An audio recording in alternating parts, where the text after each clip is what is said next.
दोस्तों, आप देख रहे हैं अलर्ट उदयपुर न्यूज। उदयपुर की ताज़ा खबरें जो कि विश्वसनीय खबरें होती हैं, आप देखने के लिए देखते रहिए अलर्ट उदयपुर न्यूज। बहुत बहुत धन्यवाद। Thank you. सबसे पहले मैं मेरी तरफ से और कांग्रेस पार्टी की तरफ से आप सबको हाल ही अभी हमारी दिवाली निकली है 2 दिन पहले, दिवाली की शुभकामनाएं, धनतेरस की शुभकामनाएं, आज भाई दूज है उसकी शुभकामनाएं अर्पित करना चाहता हूं। और उसके साथ आपके माध्यम से पूरे शहर वासियों को, मेवाड़ वासियों को, वागड़ वासियों को इस त्यौहार की शुभकामनाएं। ये त्यौहार दीपों का त्यौहार, खुशियों का त्यौहार, हमारे सबके घरों में खुशियाँ लाए। हमारे सभी नई जो पौध पैदा हो रही है, बड़ी हो रही है, उन सब के अच्छे संस्कार समाहित करें और अच्छे हमारे नागरिक बने।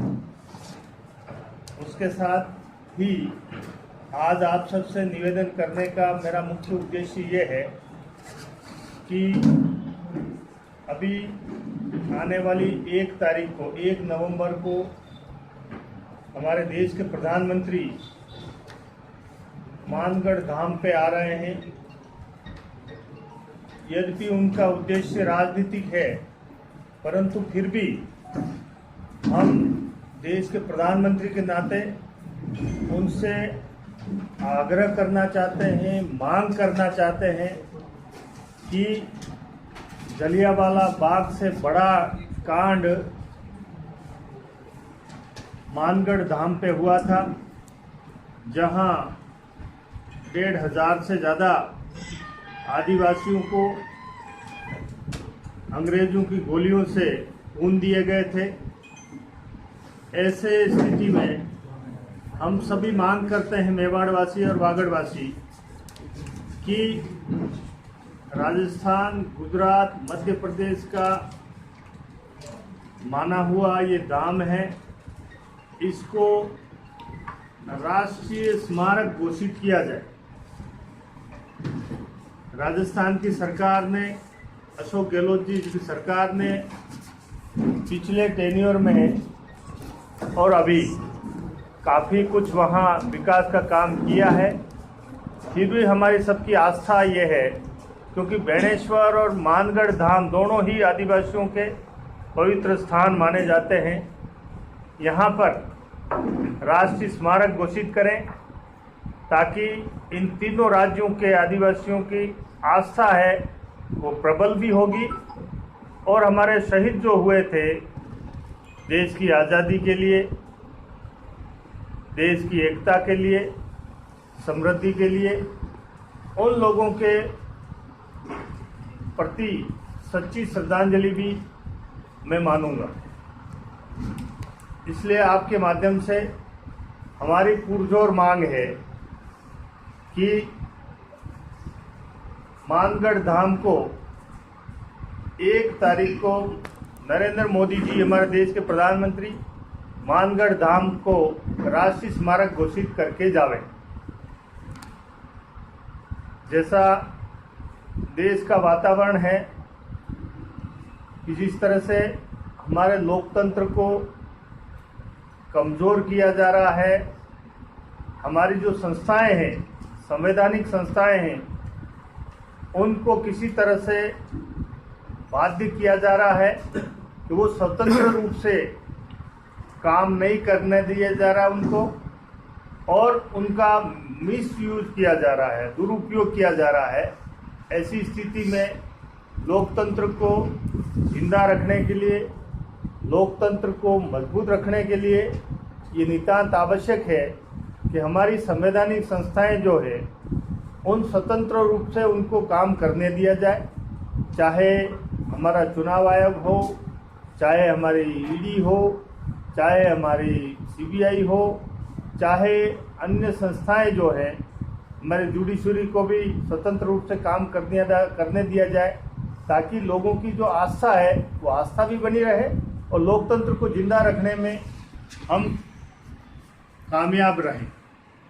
कांग्रेस पार्टी हमेशा इन संस्थाओं को मजबूत करती रही है, स्वतंत्र रूप से इनको काम करने देती रही है। कभी भी किसी तरह से कोई इंटरवेन करके इनका दुरुपयोग नहीं किया है। परंतु पिछले कुछ सालों से ऐसा देखने को आया है और देश के नागरिक ये महसूस करते हैं कि निश्चित तौर पे इन संस्थाओं का दुरुपयोग किया जा रहा है, दबाव बनाया जा रहा है और देश में जिस तरह से बेरोजगारी, महंगाई बढ़ती जा रही है उस पर सरकार कम ध्यान दे के और दूसरी बातों पे जिनसे देश का कोई विशेष भला हो जाए ऐसा कुछ लगता नहीं है। इसलिए हम सब मुख्य रूप से ये मांग करना चाहते हैं कि देश की लोकतांत्रिक व्यवस्था को मजबूत करने के लिए इन संस्थाओं को काम करने दिया जाए।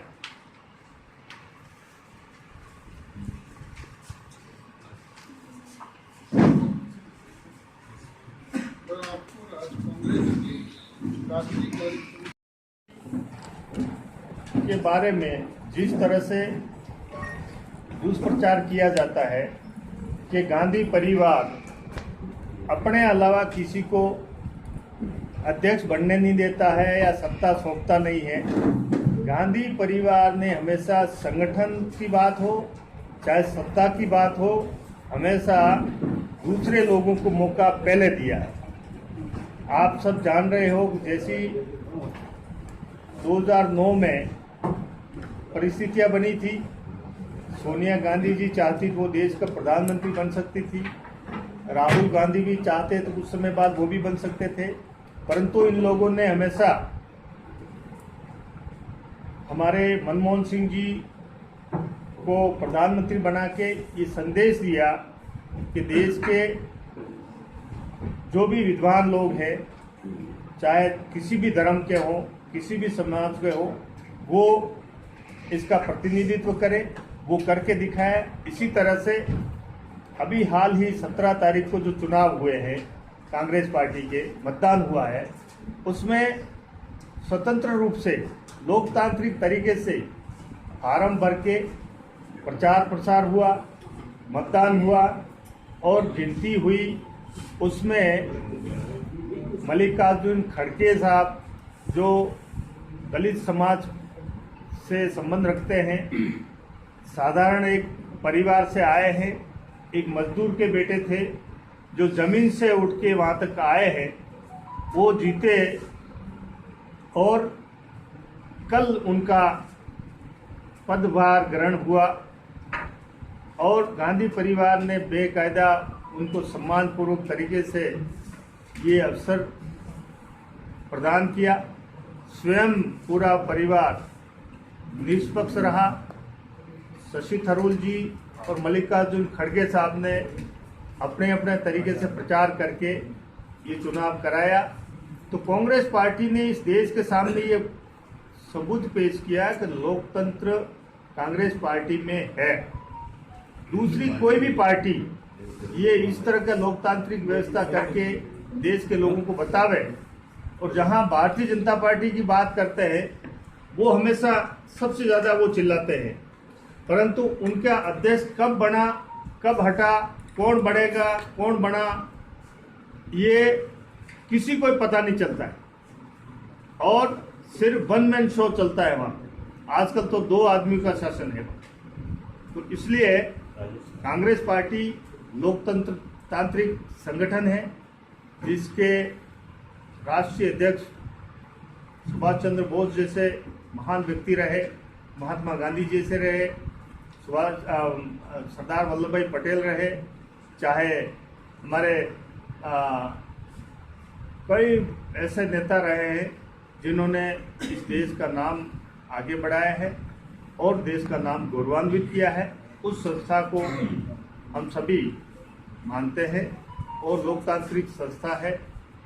मल्लिकार्जुन खड़गे जी बहुत अनुभवी व्यक्ति हैं और जमीन से उठ के आए हैं, तो निश्चित तौर पे उसका लाभ संगठन को भी मिलेगा और देश के विकास में, देश हित में भी। तो मैं सबसे पहले आप सभी मीडिया के साथियों को, मीडिया परिवार को दिवाली का, भाई दूज का की शुभकामनाएं देना चाहता हूं, बधाई देना चाहता हूं और उसके साथ ही आपके माध्यम से शहरवासियों को बहुत बहुत बधाई, शुभकामनाएं अर्पित करता हूं। साथ ही मेरा आप सबको यहाँ तकलीफ देने के पीछे उद्देश्य ये है कि 1 नवंबर 2022 को मानगढ़ धाम पे देश के प्रधानमंत्री आ रहे हैं, तो चूँकि ऐसा अवसर बहुत कम मिलता है, इसलिए मेरी मांग ये है कि मेवाड़, वागड़ और पूरे प्रदेश की तरफ से ये मांग है कि मानगढ़ धाम एक बहुत बड़ा, जलियांवाला बाग से भी बड़ा कांड हुआ था अंग्रेजों के समय। वहाँ 1,500 से ज़्यादा आदिवासियों को गोलियों से भून दिया गया था। ऐसी स्थिति में राजस्थान, गुजरात, मध्य प्रदेश के काफ़ी ट्राइबल के हिस्सा इस मानगढ़ धाम को अपना आदर्श समझता है, यहाँ मानते हैं, आते हैं। तो हम सब चाहते हैं कि 1 तारीख को नरेंद्र मोदी जी प्रधानमंत्री के रूप में यहाँ आ रहे हैं, तो निश्चित तौर पे राष्ट्रीय स्मारक घोषित करके जावे, ताकि हमारे जितने भी शहीद हुए हैं उन शहीदों को श्रद्धांजलि हो सके, उनके परिवारों को एक सांत्वना मिल सके और हम सब यहाँ के आदिवासी महसूस करें कि देश की सरकार ने हमारे लिए इतना सम्मान दिया है। जलियांवाला बाग का जिक्र हर कोई करता है, परंतु मानगढ़ धाम का जिक्र इतिहास में कहीं होता नहीं है, किताबों में कहीं इक्का दुक्का होगा। तो इसलिए हमारी पुरजोर मांग है कि शहीद इस स्मारक को राष्ट्रीय स्मारक घोषित किया जाए, एक तो मांग की। दूसरा, अभी जिस तरह से हमारे महंगाई और बेरोजगारी बढ़ी हुई है, लोग त्राही मचा रहे हैं, बहुत घबराए हुए लोग हैं। ऐसी स्थिति में देश की सरकार इधर उधर की बातें करने के बजाय बेरोजगारी पर ध्यान दे, महंगाई को कंट्रोल करने के लिए ध्यान दे, किसानों के हित में कोई फैसले करे, ताकि हमारी देश की स्थिति दिनों दिन जो कमजोर होती जा रही है, वो उससे हमारा युवा और हमारा आम नागरिक कुछ राहत प्राप्त कर सके। जिस तरह से हमारे रुपये का अवमूल्यन हो रहा है, डॉलर के मुकाबले हमारा रुपया गिरता जा रहा है, 83 रुपये से भी आगे घट गई है कीमत। तो ऐसी स्थिति में हम सभी मांग करते हैं देश की सरकार से, देश के प्रधानमंत्री यहाँ आ रहे हैं, तो निश्चित तौर पे इन बातों को हमारे आम जनता की भावना समझ के और देश के हित में काम करें।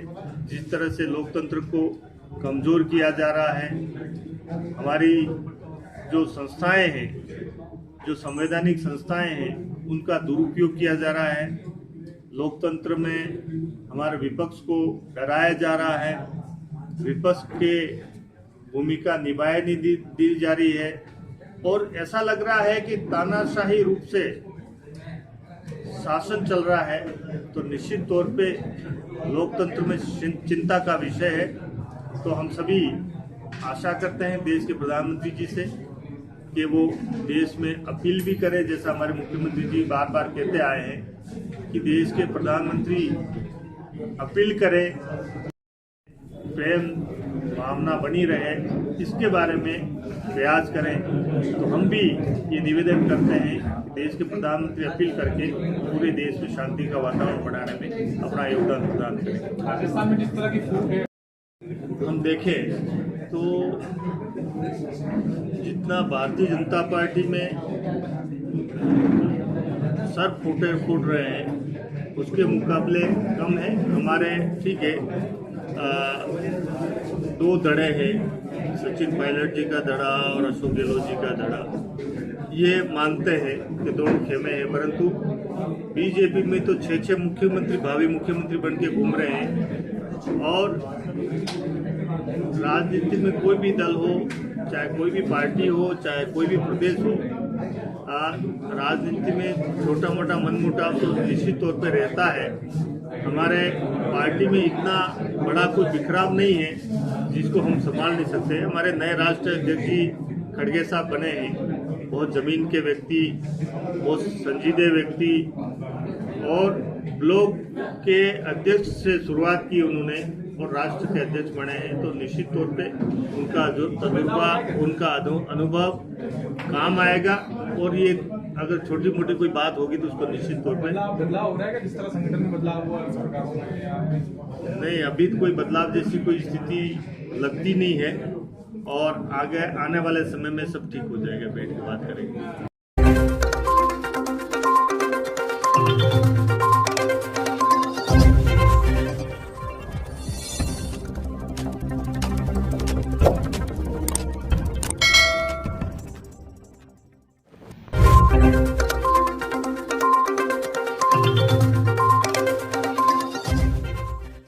दोस्तों, आप देख रहे हैं अलर्ट उदयपुर न्यूज।